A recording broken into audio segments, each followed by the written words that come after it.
পৃথিবীর সব সৌন্দর্য যদি একসাথে দেখতে চান তাহলে মায়ের মিষ্টি মুখটা দেখেন। মা কেমন হয় জানেন? মা কখনো মৃত্যুকে ভয় পায় না। মা এটা ভেবে ভয় পায় যে আমি মরে গেলে আমার সন্তানকে আমার মতো কেউ ভালোবাসতে পারবে না।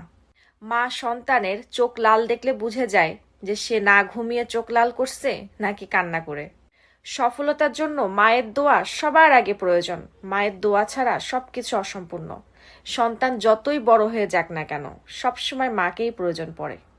মা যতই কম শিক্ষিত হোক না কেন, দুনিয়ার সব গুরুত্বপূর্ণ জিনিস কিন্তু আমরা মার কাছ থেকেই শিখি। যখন আমরা কথা বলতে পারতাম না তখন মা না শুনে সবকিছু বুঝে ফেলতো।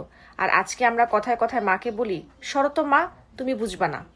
মা সংসারের সব কাজ একা হাতে করে 5টা সন্তানকে একসাথে বড় করে, কিন্তু 5টা সন্তান একসাথে হয়েও একটা মাকে পালতে পারে না। মার জন্য সবকিছু ছেড়ে দেন, কিন্তু কারোর জন্য মা